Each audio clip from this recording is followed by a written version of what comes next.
Hello, everyone. Hello, everyone. This is the June webinar for the Western Neuropathy Association. My name is Daryl O'Sullivan. I'm the Vice President and Treasurer of the association. It is my pleasure to coordinate these and to give you information and to be here to help answer questions. First off, I want to say thank you for your patience and our technical problem from last week. We do apologize. We are also very grateful that you came back today to see the webinar because we think this is a very good webinar and I think you'll really enjoy it. So without any further ado, let me get on with it. Today's topic is hereditary neuropathies and living with CMT. This is going to be presented by Linda Petio. She's the Calgary Neuropathy Association president. That's Calgary, Canada. Linda was diagnosed with Charcot-Marie-Tooth CMT disease, the most common hereditary neuropathy. Linda learned at her first Calgary Neuropathy Association meeting that there were many things she could do to try to manage her neuropathy going forward. She has been researching, talking with others who have neuropathy, interrogating doctors, I love that part, and health practitioners at every opportunity and experimenting with different self-management techniques for neuropathy, chronic pain relief, and all other impacts from living with neuropathy. It turns out life was setting her up for her retirement gig as a neuropathy advocate, supporter, and educator. So in today's webinar, Linda will touch on hereditary neuropathies in general, how hereditary neuropathies, specifically CMT, differs from other neuropathies, her own self-management practices, and why she believes they are so important for anyone with neuropathy, no matter the cause. So without any further ado, Linda, I'll turn over the screen to you and be my guest and enjoy the webinar. Okay, thank you. Okay, I am sharing that one. And here we go. Let's try that again. There we go. Okay. So let's get going. This is me. I'm Linda. Like Daryl said, president of the Calgary Neuropathy Association. I'm going to be talking about even not just hereditary neuropathies, but the most common ones, because there's actually a lot of them. And for those people who maybe aren't, you have different causes, yours isn't hereditary, you're going to find a lot of similarities in the symptoms, of course, and what you can hopefully do to help with them a little bit. I'm going to talk about CMT, the different other neuropathies, and a little bit about self-care. And then I've got a short list of resources down below at the bottom. So this is me. I professionally was a IT business analyst, former. So if a computer system wasn't working or they needed a new one, I would be there to help determine what the root cause was, determine what everybody's needs was, so all the different departments, that kind of thing. And then, so I got really good at information gathering and writing it up, putting it together with pictures, whatever, so that everybody could understand what the problem was and what they really needed to do in order to fix it or build it or do whatever. So that ties back to having neuropathy, because there's physical, like if you like, a physical department, an emotional department, a social department, finance impacts, financial department, all of those things are impacts of neuropathy. And so we try to gather information on all of those things and present it so that people can find ways to help themselves in all of those different departments. Like I said, I'm the president. My career as a BA really prepared me for that, because I learned listening skills, information skills, gathering skills, writing, and of course technical skills, because I'm also the IT support person for the association. Over here. Oh, I am a wannabe active person. I've always, as a kid, I dreamt about being in the Olympics and all that kind of stuff. And, with CMT, it's just not going to happen. I was able to run for a few years, but I sure can't do it now. And lots of other things. So what is CMT? So CMT is 3 letters that stand for Charcot-Marie-Tooth disease. You know, when we tell someone we have Charcot-Marie-Tooth, the eyebrow will go up, the head will tilt, and they'll say, "What's wrong with your teeth?" Well, there's nothing wrong with my teeth. So what it is hereditary peripheral motor and sensory neuropathy. It's the most common of the hereditary neuropathies, which is about 1 in 2,500 people. There's a lot of diseases that have a lot less people than that. Certainly we have more than MS, and MS is very common actually where I live in Calgary here. And so we hear about MS a lot, but nobody has ever heard of CMT.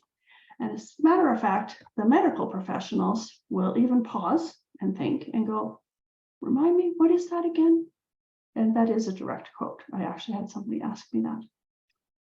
Breaks my heart sometimes. But anyway, I am not a medical practitioner.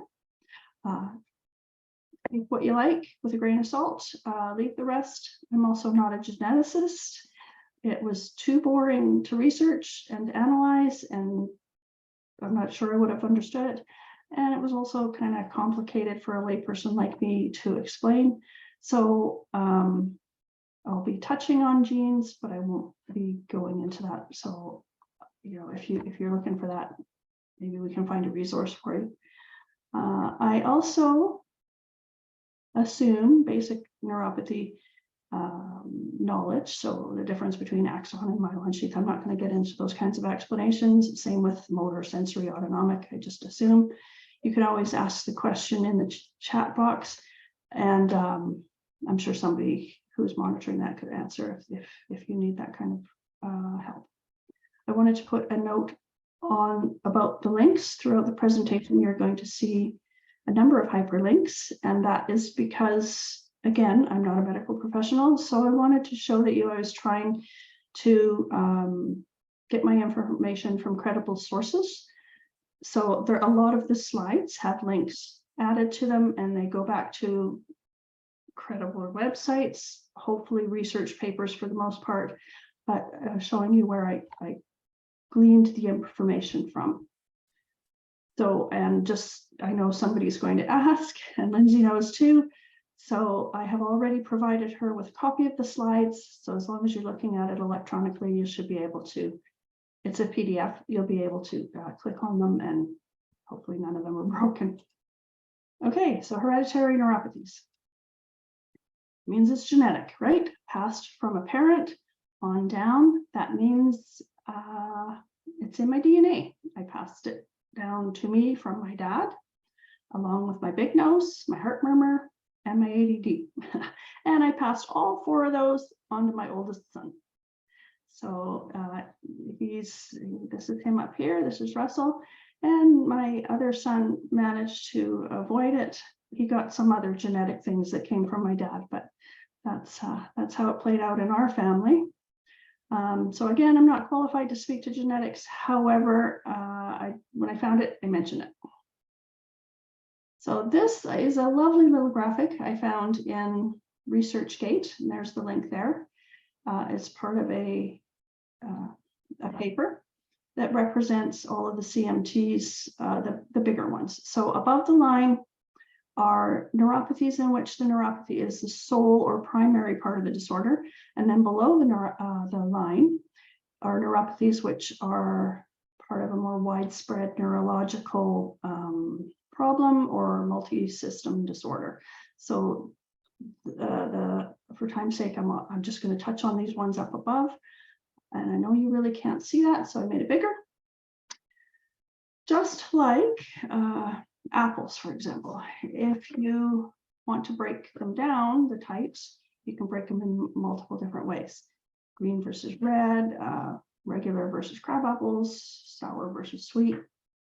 And inherited neuropathies, actually neuropathies, can be broken down the same way by disease, like this one, by whether it's axonal or part of the myelin sheath that's affected, whether it's autonomic, motor, or sensory. And I'm just, like I say, I'm just going to touch on the ones up above, not the ones down below. So there's hereditary. One of the reasons I never went into medicine is because I can't pronounce half the stuff. So bear with me. Hereditary neuralgic amyotrophy. Hereditary neuropathy with liability to pressure palsy. Over on this side, there is distal hereditary motor neuropathies and hereditary sensory and autonomic neuropathy. And then, of course, CMT here, the big bubble in the middle.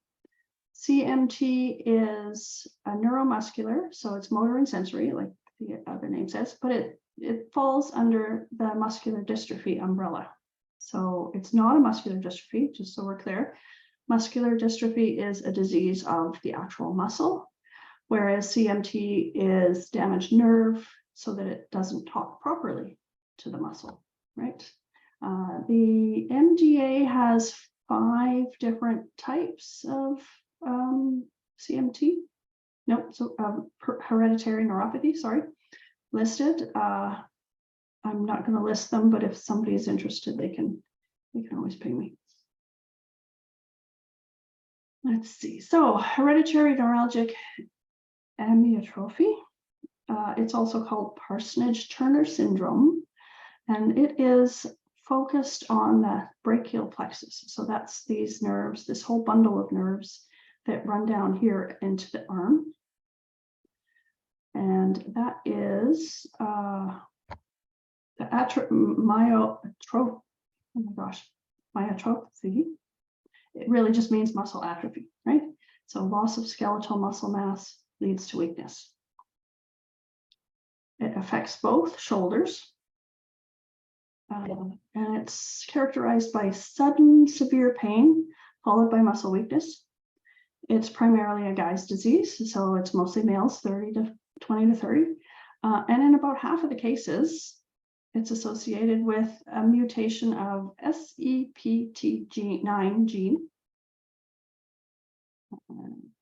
Okay, and then moving right along, hereditary neuropathy with pressure palsy. So this affects the myelin. It's when they say pressure, that means it hurts like stink if anything puts pressure on it. So like an entraption, if you think of carpal tunnel syndrome, that would be an entraption site, or even just somebody pushing on it can really make it hurt. Palsy, paralysis, sometimes involuntary tremors come along with that. Reoccurrent means it keeps happening, and acute means it's really nasty. So reoccurrent, acute sensory and motor neuropathy in a single or multiple nerves, usually at entrapment sites. It's concentrated, focal, weakness, atrophy, and less sensory loss. It's most common in the wrists and elbows and knees. It's also found in the legs. I'm not sure why knees aren't legs, but anyway. Nerves are very sensitive to pressure, like I said, but something I think is cool. I know it's not cool for the people who have this, but complete spontaneous recovery from neuropathies in 50% of occurrences within weeks, that's the only thing I've ever seen in the neuropathy space where you can have a spontaneous recovery. I thought that was very interesting. The PMP22 gene, there's 2 copies of that gene, and one of them gets deleted. So that's how that one forms. It's got a wide range of onset, kids to adults, usually again in their 20s and 30s, and it can be mild all the way up to really disabling. Because I like pictures, here's the peridial nerve, the fibular, down this way. And then the ulnar nerve down the arm, the big yellow one here. And then the median nerve. This is the one that's going to affect the palms and the thumbs and the fingers. But really, any nerve can be affected.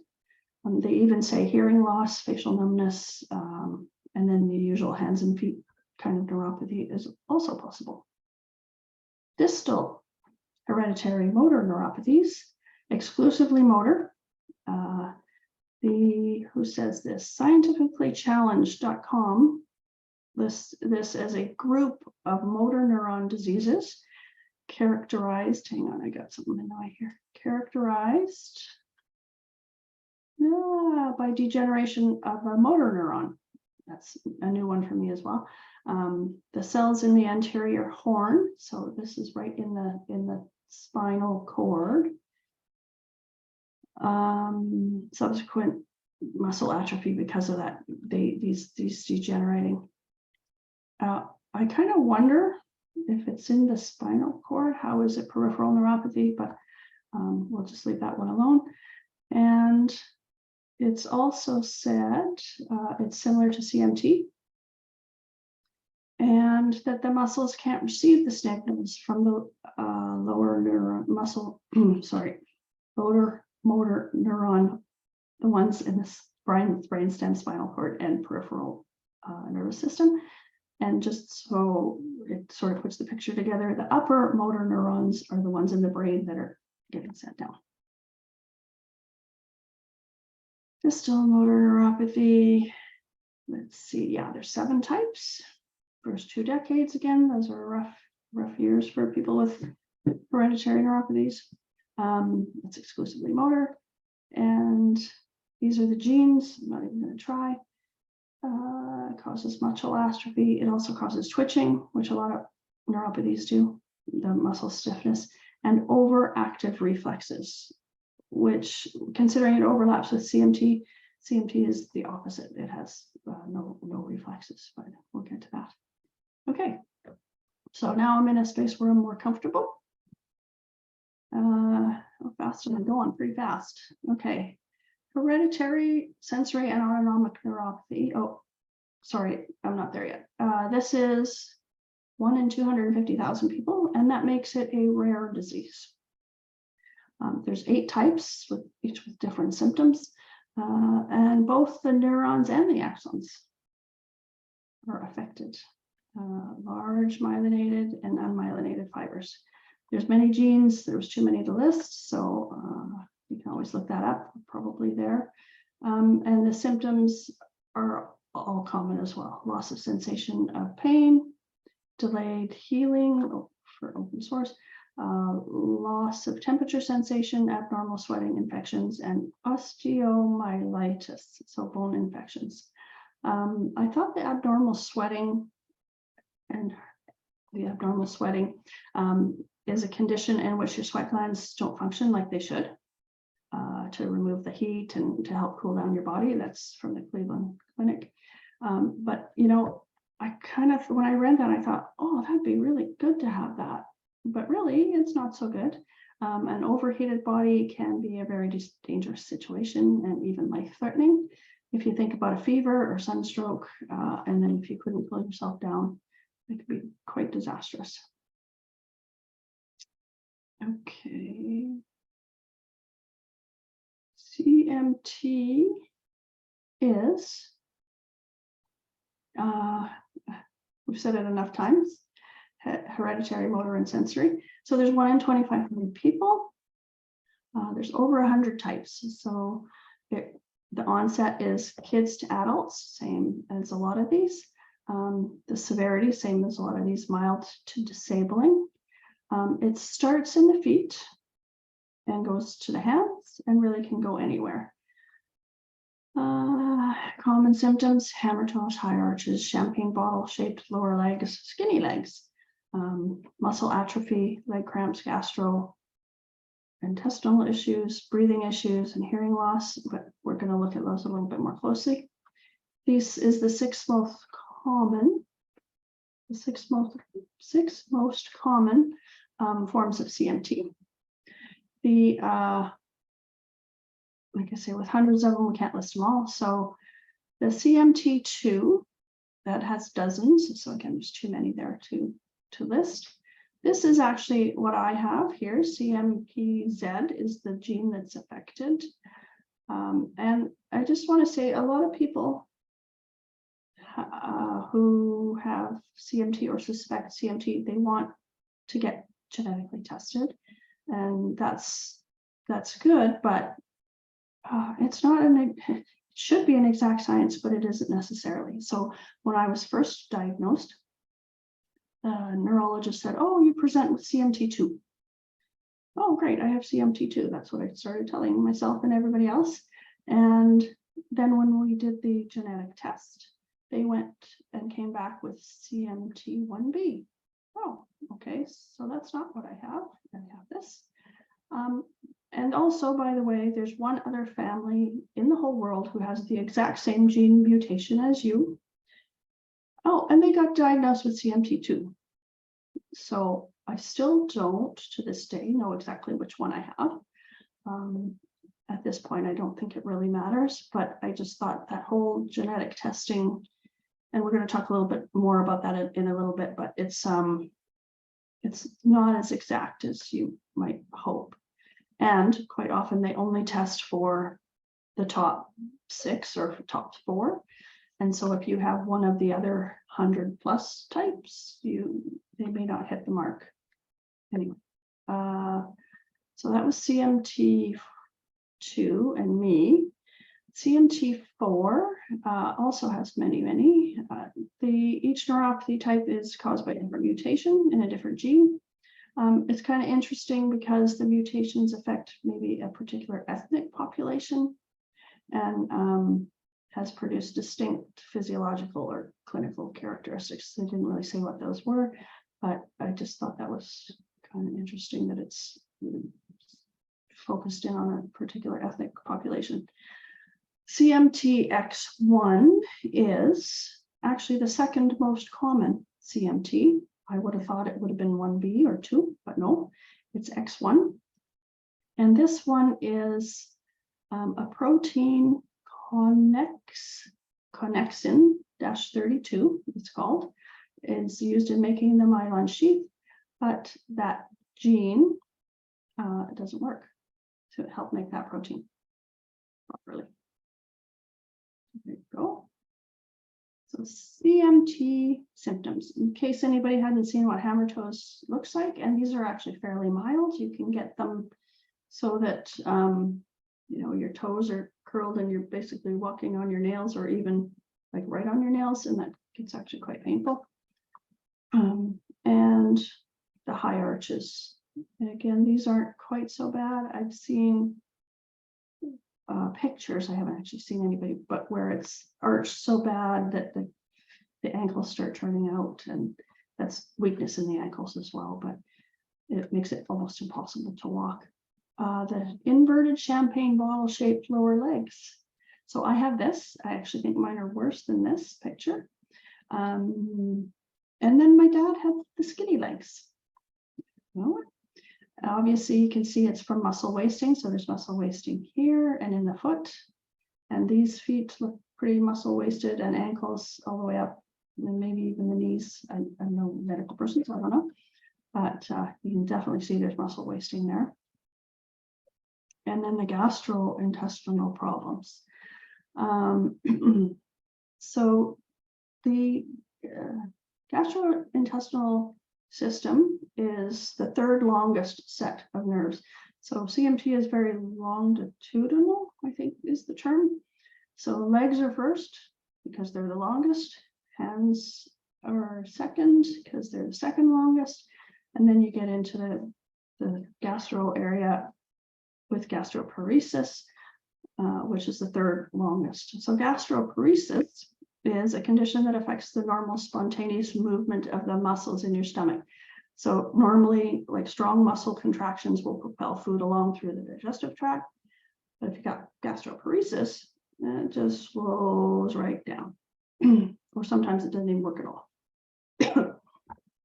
And so that prevents your stomach from emptying properly.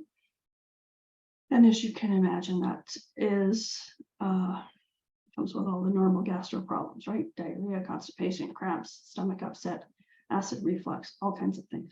Hang on, I gotta take a break. Loss of sensation in the hands and legs. Pretty normal. Trouble breathing, so a weak diaphragm. So you can be breathing heavy from small everyday tasks. That's likely due to that. Sometimes it's said that people with CMT have it takes us 3 to 10 times more work than other people. I'm going to say it depends on how far advanced you are, but anyway, the whole heavy breathing and having trouble breathing from doing simple work could be because the diaphragm is weak, or because all the other muscles are weak, or it could be both. It's just, but it's a very common problem. Malformed hips. So that was, this was probably the article. That was where I got the list from, or at least in part. Malformed, I don't think my hips are malformed, but they are what I would call loose. So if you think about a joint and your muscles holding onto it, and those muscles get weak, well, you're going to be able to move and flop around a little bit on its own. And that's why I call them loose hips, because kind of when they tweak on me, that's what it feels like, that the hip was loose and it pinched something. Hearing issues. So that's one we never suspected, really. But some CMTers, if you like to call them that, have a hard time understanding some speech, especially if it's crowded. So it's not necessarily that they can't hear or that they're losing their hearing. There's more to it than that. And restless leg. Oh, sorry, let me back that up. Restless leg is, according to the Mayo Clinic, uncontrollable urge to move the legs, usually because of an uncomfortable sensation. It typically happens in the evening or nighttime hours when you're trying to go to sleep. Thank you very much. When you're sitting or lying down, again, trying to go to sleep. Moving eases it, but only temporarily. So it hasn't definitively been tied to CMT, but when you look on the sites, you can definitely see a lot of people suffer from it. All right. That's what I get for practicing beforehand. Okay. So now I want to tie this to real people over here. And I want you to meet Eric, who is actually my dad. And he had the hearing problems. He is in his 80s. Actually was, but anyway, in his 80s. He's always been a happy guy. Easygoing guy, truck driver, gardener. He likes to cook. He grew up in Germany, so he's got some pretty interesting stories. He has all of these symptoms, including the hammer toes, the high arches, the skinny legs, breathing problems, and his gastro problems were very serious, and the rest of the life. He also has, so we mentioned weak diaphragm. He had a hole in his diaphragm, causing what's called a hiatal hernia. So the stomach poking up through the hole in the diaphragm. So lots of people get this. It's not that unusual, but for him, it turned to be extreme. What he wanted was they should just fix my damn legs. He's talking about the doctors. They should just fix them. He never really did understand CMT. Not really. Okay, so I want to talk a little bit about something that happened with my dad. He had a compounding effect. So if you're thinking about, let me explain it first. So he had a heart valve replacement. So he's on statins. Statins are a very common drug, pretty necessary. And it's been suggested quite strongly from some people that it causes neuropathy. So he also had colorectal cancer in his 60s. So he had chemo radiation, also known to cause neuropathy. So, and the drug actually for colorectal cancer, there's a study that said peripheral neuropathy, a side effect of the colorectal cancer chemotherapy, I can't pronounce it, is extremely harsh for the patients and can cause them to give up treatment because of their low quality of life.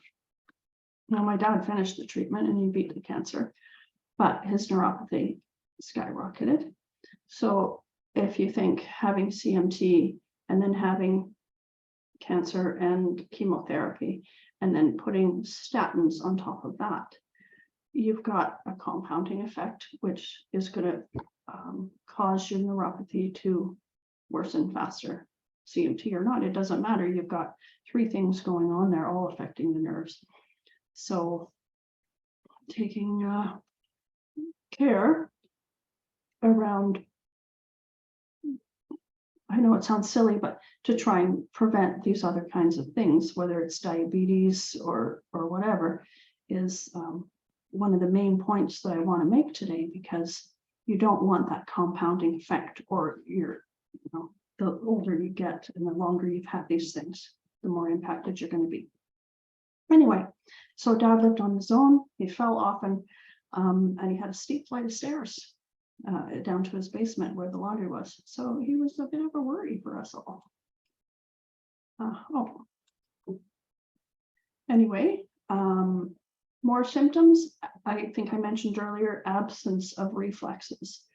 So one of the first tests they want to do is put you on a table and check your reflexes. And if you have CMT, chances are pretty good you have almost none or none. Vocal cord strain and atrophy, paralysis. I think I might have a little bit of this starting. I don't know. Low blood pressure and gets dizzy easily, often. Experiencing anxiety about what the future holds, possibility of depression. And there's a nerve called the vagus nerve that runs from the brain to the stomach and back again. And it's a significant nerve, but I think that's can also be affected. So I'm talking about myself now. I'm retired. I like wine and cookies, and I always have, and I always will. I exercise regularly, but I'm still kind of overweight. I meditate regularly, quite faithfully, actually, because it really does help with my pain, especially the sharp shooting pains. I have a crazy list of supplements that I take. I have tricks for burning at night and freezing in the winter and restless leg.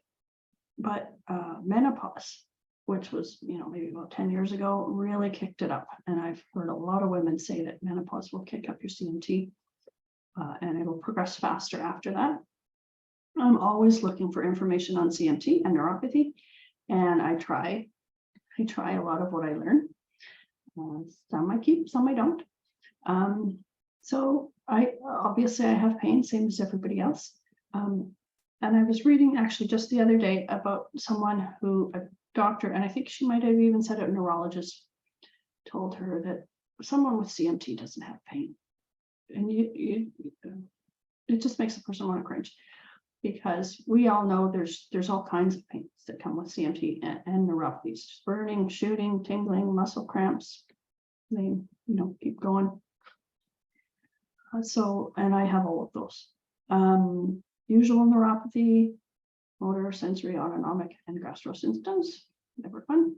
Oh, and one particularly weird one I'm going to say that I have is vagus nerve fainting. So this is from the Cleveland Clinic. Anyway, they call it vasovagal synoscope. Synoscope is fainting, is a reaction to stress. So for me, it's when I'm about to be sick. So, and if I'm going to be like vomit. So if I'm going to be sick, I can't even speak. I start running towards wherever I'm going to go, and all I can do is moan, and usually will black out before I get where I was going. The worst time that this ever happened was on a flight back from Hawaii to Canada, and I got sick because of a gallbladder, but I didn't know it at the time. And it was quite an experience to be that sick on a plane. It's, but everybody handled it very well. Anyway, I'm digressing. So I do have anxiety for the future because of, I've seen where my dad goes went and how bad it could get for him. And so I really want to be mindful of everything I do that can help or hurt my neuropathy.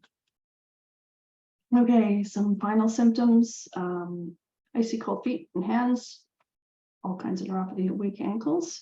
That's because of the muscle atrophy. So when you're younger, it's going to be hard to run, you're not athletic, and you don't know why. Leg cramps, burning, tingling, trouble sleeping, and hypermobility. So like the loose hips, hyperextension of the knees is very common. I'm guessing because of the muscle atrophy again. So this is Russell, my oldest son. He is a busy person in his 20s. He's hanging out a lot with his girlfriend. He has the early signs of CMT and he has restless leg. He was diagnosed in his early 20s. So he's had lots of time to learn to take care of himself. And the impact to him really isn't that bad at this point.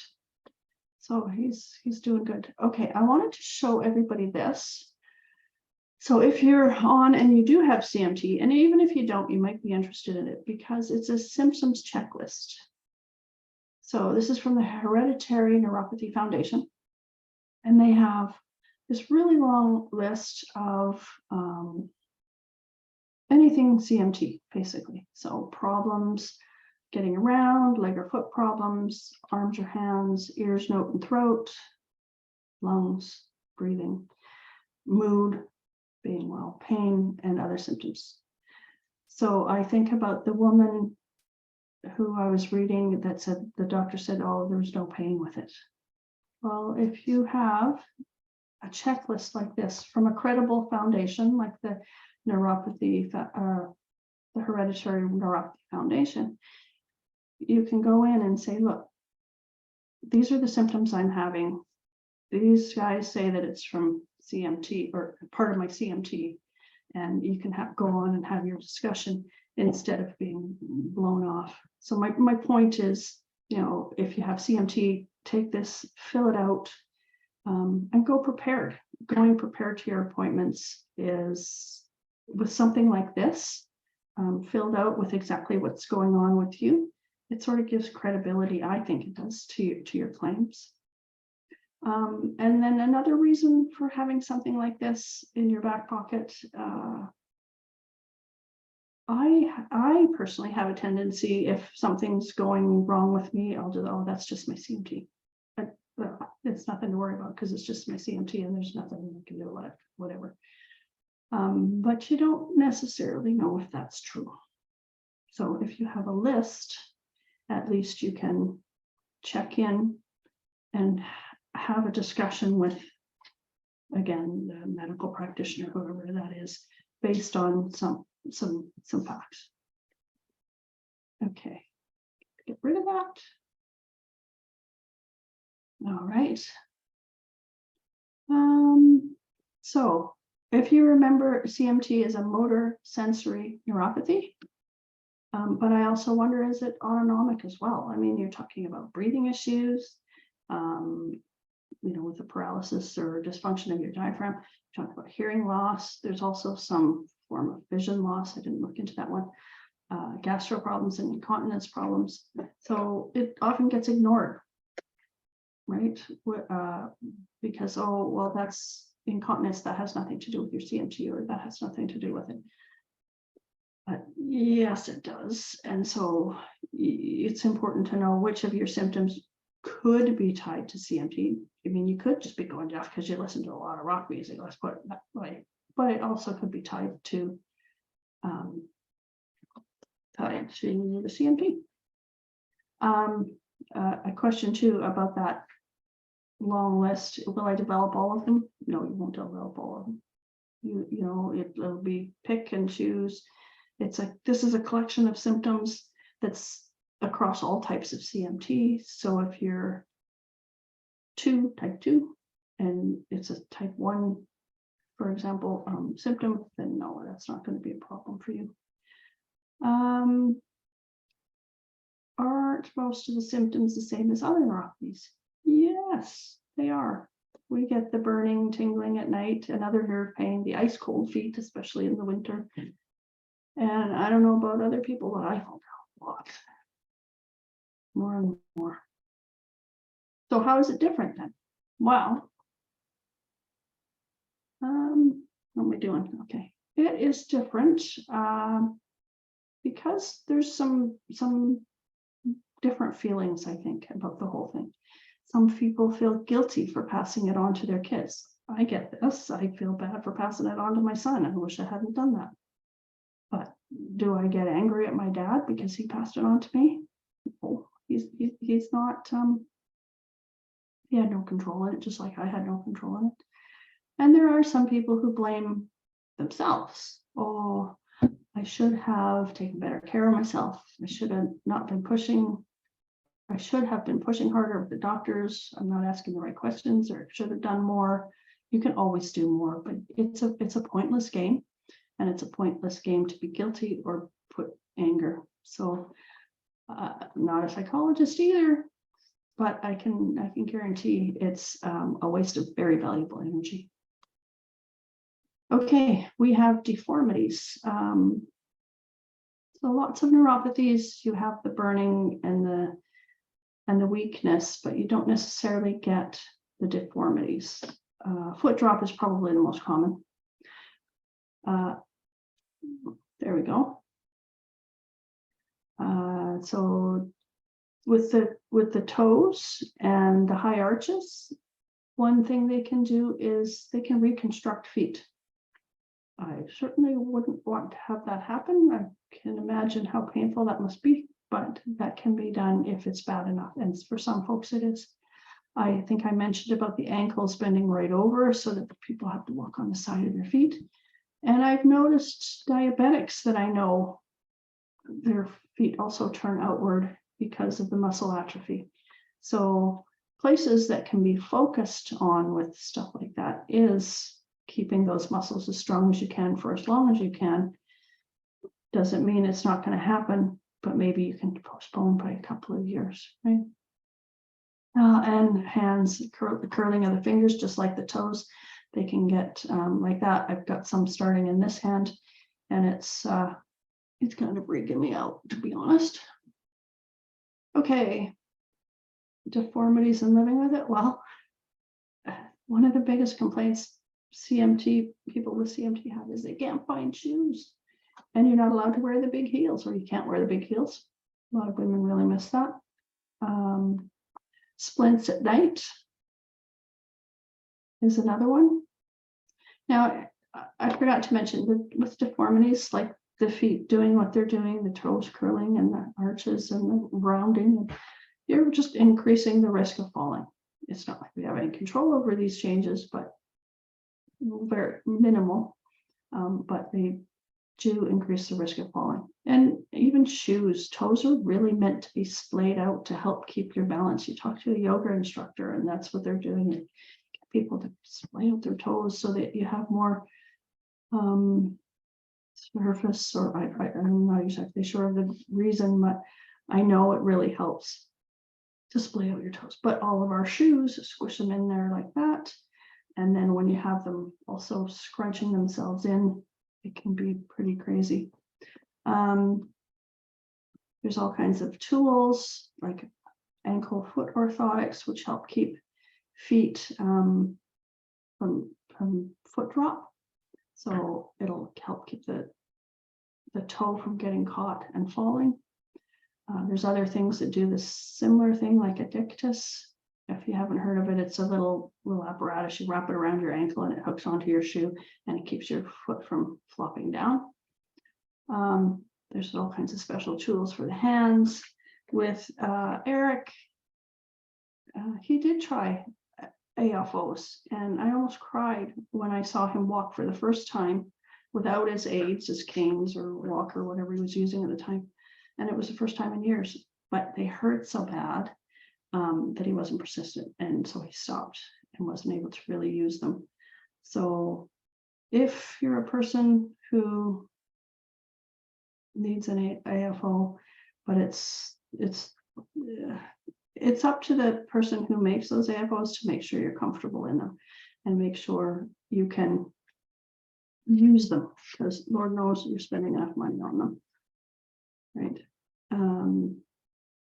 The splints at night I was wearing, but the neuromuscular clinic here in Calgary said, no, you shouldn't be doing that because your muscles are shortening, and they're shortening for a reason. And if you stretch them out, you're weakening them.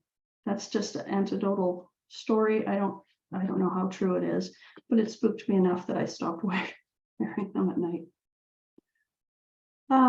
Gastrointestinal. I mentioned earlier, third longest nerves.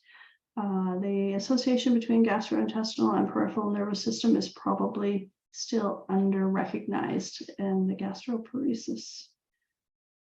Why did I bring this up again?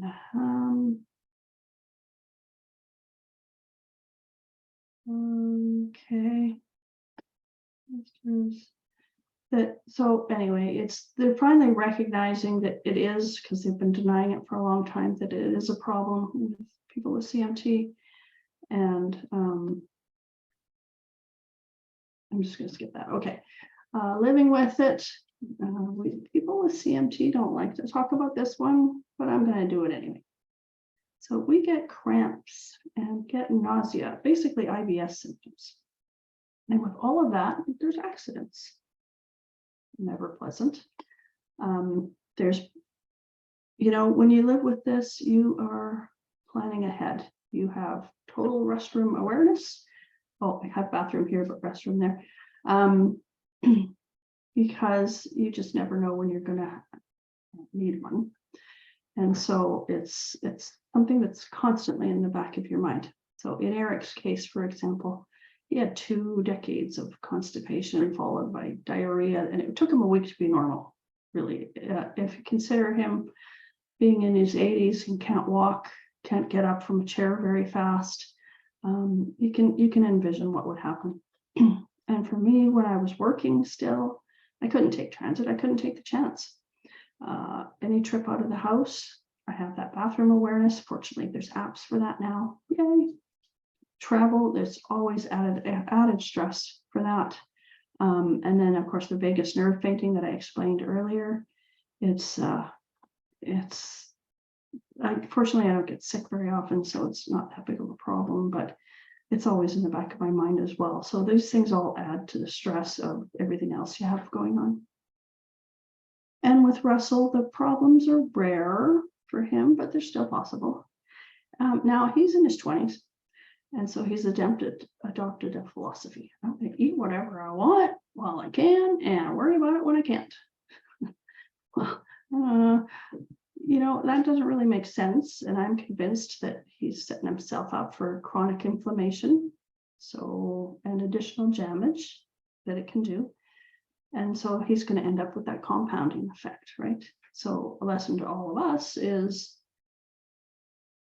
careful about what you eat, because even if you don't have gastrointestinal problems, all those inflammatory foods that are out there, they're going to be a layer on making that compound effect get worse and progressing neuropathy faster. Linda's opinion, nobody else's. Okay, hearing difficulties. So I mentioned this earlier. CMT people have a hard time understanding speech. The worse the background noise it is, the worse it is. Tinnitus, of course, lots of people get that. The problem isn't though with traditional hearing loss. The problem is that the nerve cells that carry those signals from the ear to the brain are slowed, and they fire less strongly. The amplitude is lower. I know I can have a problem in a room with one person. I was in with a naturopath yesterday, and I had to ask him to repeat stuff because I couldn't understand what he was saying. Not that I didn't hear it, but I couldn't understand it. So if you are a CMTer and if you're going to get hearing aids, let the audiologist know about your CMT. Get tested at the first signs. bring this article along, because a lot of them probably wouldn't know. The article is here, by the way, that talks about it, and talk to them specifically about that issue. And if you're getting hearing aids, get that function to block the background noise and get them set up to help with the tinnitus. And another concern with CMT, sorry, the hearing loss, is even though CMT, it does not affect the brain, but hearing loss does. So, you know, with cognitive decline, you want to treat the hearing loss as best you can so that you don't have the early cognitive decline. That's my philosophy anyway. And then for me, like I say, I do have hearing issues starting. I've gotten hearing aids and they do help with the tinnitus, but not with the garbled words. Oh, I already did that. And Russell he's not there yet. He doesn't have that. Vocal cord paralysis is mostly CMT2A and 4A. One side normally causing hearing to speak louder. What? One side normally causes, I don't know what I was thinking. Sometimes causes shortness of breath. Okay, true. As it, if it gets paralyzed. Anyway, an ear, nose, throat specialist is all I can say about this. And I do know if you do have a vocal cord that paralyzes, they can do surgery to fix it. Hope you're not a singer. Okay, overwork weakness. This is something I hadn't heard until fairly recently. It was first diagnosed in polio patients. So the straining of CMT muscles may result in additional damage. Overwork weakness occurs when weakened muscles are subjected to excessive or prolonged physical activity, causing them to fatigue more quickly and potentially leading to pain and further weakness. It's not tired, it's not sore muscles that get better, it's long-term damage that adds to your weakness. So medical practitioners, they don't seem to know about it. When I ask about it, I get weird answers that have nothing to do with what I just described. So obviously it's not very well known. There is a study, and I got it right there. And I know I'm running this slow, so I'm gonna skip ahead. Okay, how do we live with neuropathy? Medications, meditation, good health practices, all of these, same as everybody, right? Supplements, a lot of supplements for people. In other words, self-care, all the same stuff other people do, plus. And self-care is, according to Harvard, based on lifestyle medicine. So evidence-based approach to disease prevention and treatment that focuses on adopting healthy habits. It doesn't replace traditional medicine, but it is a powerful complement. I've got another quote here. When it comes to self-care, habits that foster a healthy body are a good place to start. But one thing scientists have learned over time is that the mind and body are inextricably linked. Thoughts and emotions influence health in many, many ways. For example, stress events make your blood pressure go up. So it also makes your neuropathy flare. Depression lowers your tolerance for pain also. So you want to keep mindful of that and makes things worse. Okay. Self-care for neuropathy. This is Linda taking her own spin on it. Self-care is an evidence-based approach to slow neuropathy progression that focuses on adopting healthy physical, mental, and social habits. Educating yourself is great. It's really good, but actively doing self-care is what really is going to make the difference. So why did I pick those three? This is the biopsychosocial model, and this is at the Neuropathy Association, what we sort of try to base things on. It's a three-pronged pain management approach. Nerve health obviously can be the main focus, but it's not the only impact. So we strive to find tools and resources and send people, push them towards professionals if it's warranted to for these other kinds of things as well. And support groups. Support groups are so important. All the things that are healthy for normal people are even more important for us. So how do I help my nerves? Nerves need 3 things to be their healthiest: good nutrition, oxygen, and stimulation.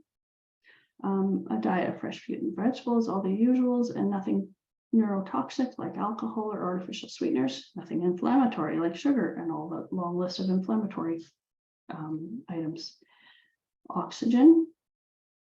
Your nerves need oxygen, so deep breathing exercises, getting outside for those deep breathing exercises, or even just getting outside, quitting smoking.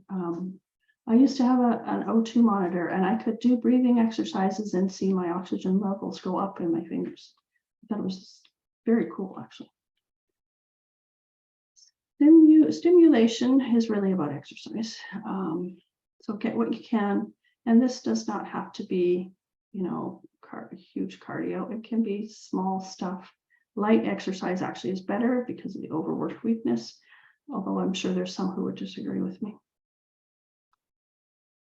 Okay, and since we're in the bio section, I just want to point out this link here that people might want to grab for themselves is a neurotoxic med list.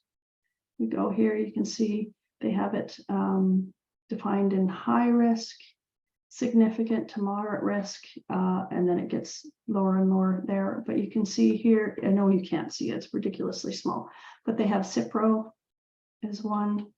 And then down here, there was the statins, which are actually only in the uncertain or minor risk. I'm going to say they're pretty risky, but, and then there's other ones in here that, we all sort of intuitively or have learned over the years that, oh, those are bad for neuropathy.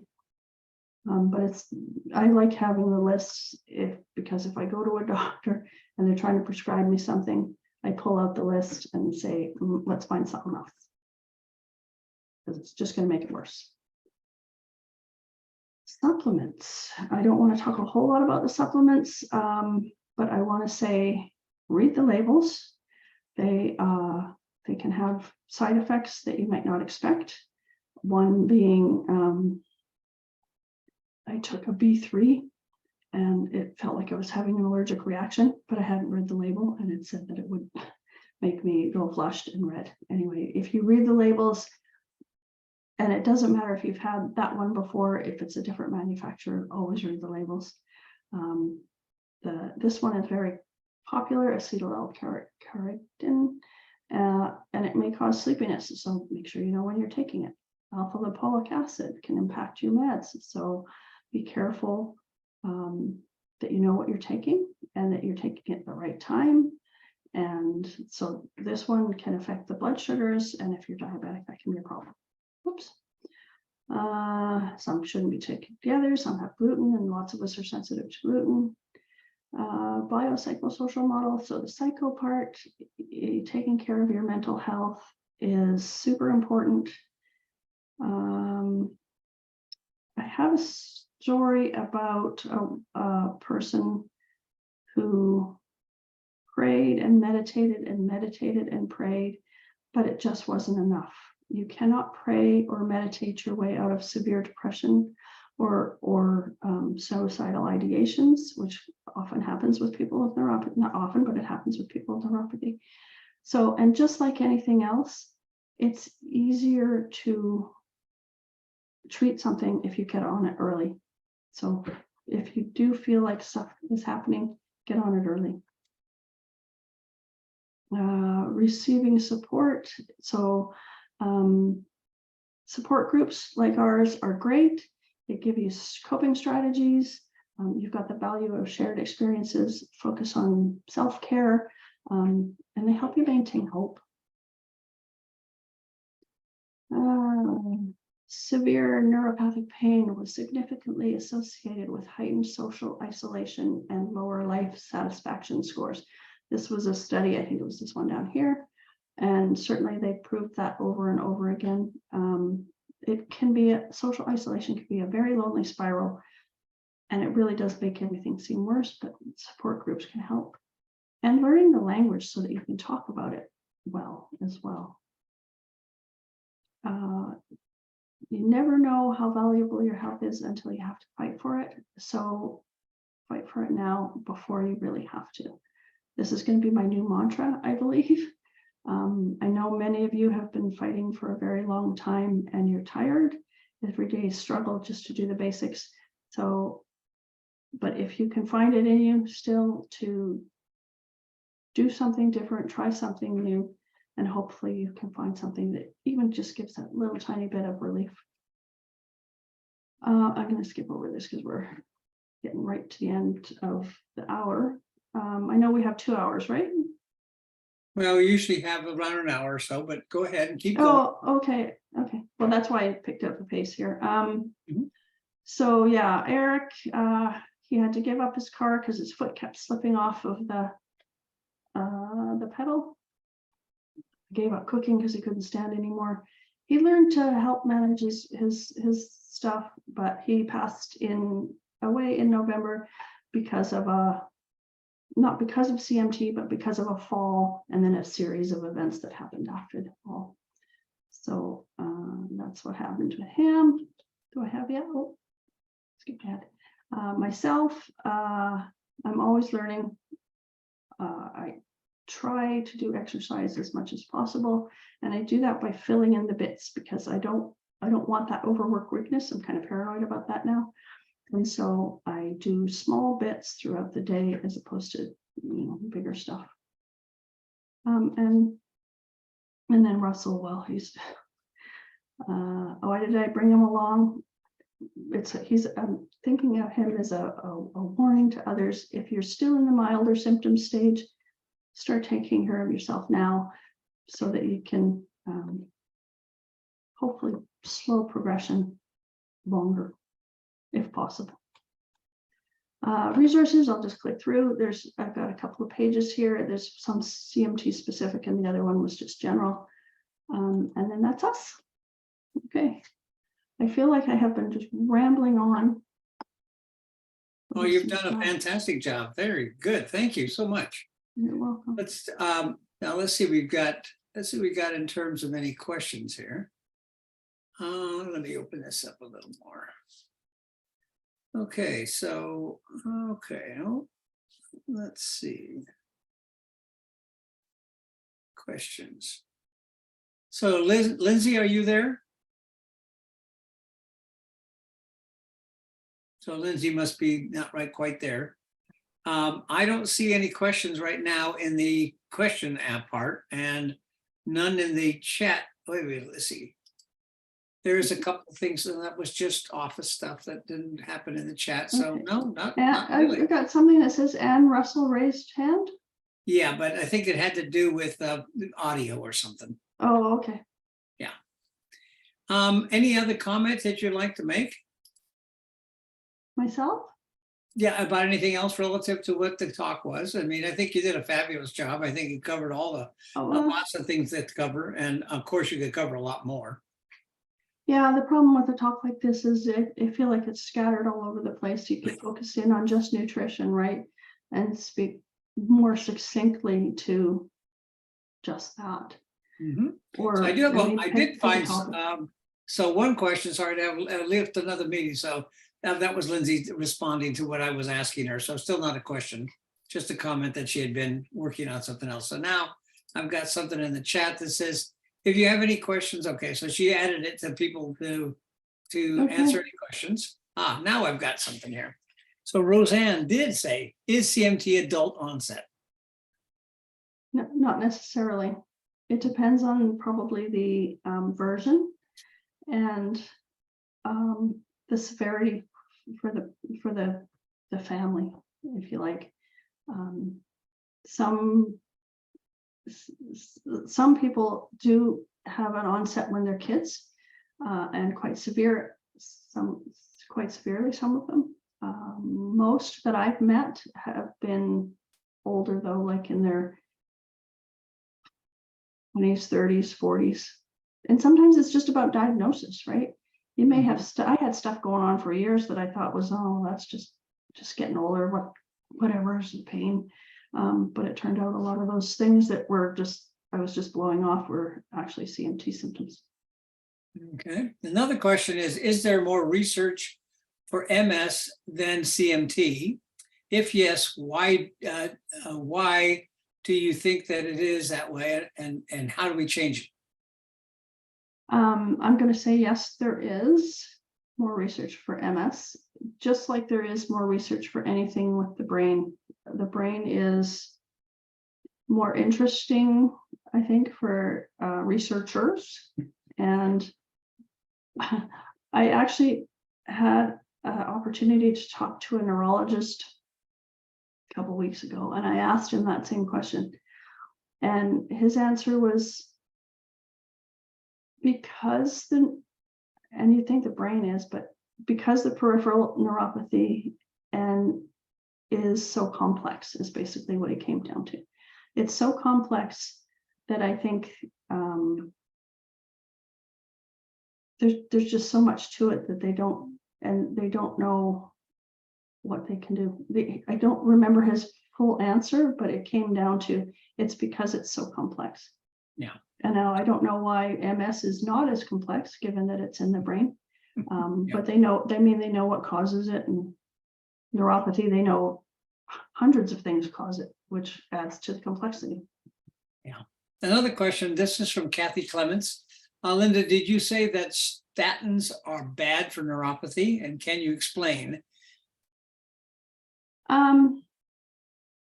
So I've read a number of studies that say statins can aggravate neuropathy or cause neuropathy. Now, nobody's ever going to say don't take your statins, because they're important. What I did with, and you're on them for a reason, what I did when I was diagnosed and needed statins, I researched the different brands and looked for ones that have less impact on neuropathy. And I believe it was called Pravastatin is the one that I'm on. And I could only find one research study. It's not like there's a lot of stuff out there, but it supposedly had less impact.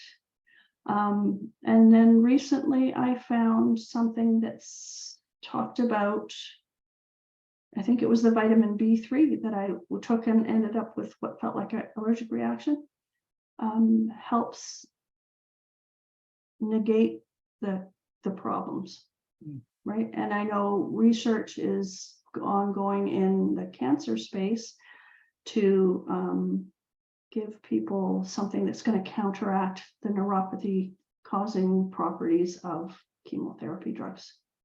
So back to statins, yes, but don't by any means go off of them. Do what you have to do to counteract that effect.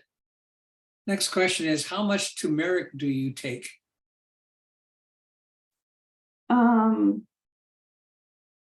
I don't have, oh, wait a minute, I do have it. Yeah, actually, no, I don't. I take 2 capsules a day, however much is in a capsule. And I did read, there is a research study, it's not part of this. There is a research study that specifically pulls out turmeric and studies it on people with CMT and made a correlation that it is helpful. That's all I remember, but yeah. Okay. So turmeric is definitely something worth taking. And it can't hurt you. Let's face it. Next question is, how close are we to gene manipulation for a cure, such as CRISPR or such? Can Canadians participate in this research? I'm going to say I don't know. I've read little bits here and there. I certainly wouldn't want to be one of the first. I'd wait on that for a while. Although as I get older, that might change. But yeah, sorry, I don't think I can answer that with any intelligence. Okay.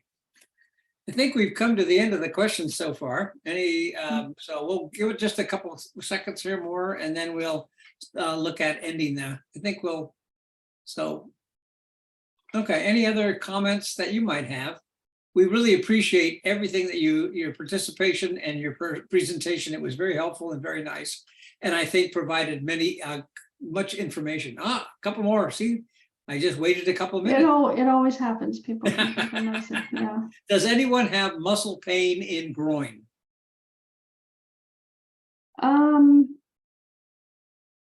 Yeah, I think so. I think you can get muscle spasms there.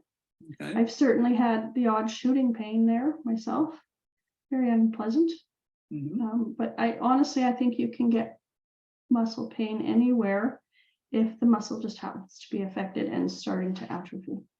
Yeah. You know, it's more likely in your legs and less likely as you move closer to the brain. I don't know why. Then maybe the nerves aren't supposedly as damaged, Mhm. but I do believe it can be anywhere. Okay. So the last one that I have on here so far is symptoms of CMT, but that person has symptoms of CMT, but I'm also 78. That was a comment. So yeah, I'm I thinking think a there lot of things. a lot of old, could be- a lot of pains as you get older. You wonder whether there's something you have as a like neuropathy versus something else. Yeah, exactly. So I mean, it's always worth asking your doctor. One of the things with getting diagnosed, though, especially down in the States, is you could then exclude yourself from an insurance, right? I've heard that complaint from people down in the States is if you get diagnosed and now all of a sudden you're not eligible for some kind because you have this chronic condition. Yeah. Now, So let me give you, there's another comment here. It says, nice job, Linda, which is a very nice comment. Another question or another comment, muscles tighten up. Physio uses a stick to loosen. It hurts, laugh out loud. yeah, I imagine it might. And then another question, it says, I didn't realize that there were so many different types of hereditary neuropathies. Do you know if there are, if you know if there maybe more than one type within the same family, CMT and one of the other hereditary types that you mentioned, I guess in a sense in a combination. I suppose it's not beyond the realm of possibility. Mm. I would say your odds are not that high that would happen, but again, that doesn't mean anything necessarily. Yeah. If we can go back to the stick. Yeah. I had, for the Neuropathy Association, I had a woman do research on rolling, like the foam roller, which is basically a big stick. And then I have one that looks like a small rolling pin as well. And which, you know, you roll up your muscles and make them feel better. But so I wanted an article that said how you would do it to help support relieving the muscle tension and stuff like that. And she basically came back to me and said, nothing I found supports that. It says that you shouldn't use a roller because it can do additional damage to the muscle tissue. And so I went looking myself. I couldn't find what she was talking about, the kind of research on that. So for me, that's still whether you should do it or not, I guess it's up to you. I still use a roller on my back and I still use the rolling pin type thing on my legs sometimes, but it really does hurt, that one. So it's, you know, the research doesn't support her claim that I could find, but she was also a neuroscience university student. So I have a little bit of faith that she knew what she was looking for. Okay, another question says, what do you do about cold feet? Well, it's 26 degrees here, which is in the high 70s, I think, for you guys. And I have on wool socks and hut boots, which are like really heavy slippers. One thing I found really affects the ice cold feet is carbs. Love carbs, can't have carbs. I mean, I'm not a person who's going to go for the keto diet. I tried it and it gave me problems. But I do try and cut out, and that made a big difference on how cold my feet get. Now they still get cold in the winter and have trouble warming them up. I have multiple things around but try to heat them up slowly. If you put a heating pad on them and you heat them up really fast, I find that just makes them swing the other way, and then they're really, really going to burn.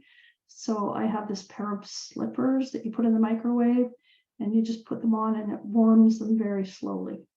It's kind of annoying because it takes a while, but it's better, I think, than, you know, sticking them in really hot water or something. You just don't want to do that. Okay.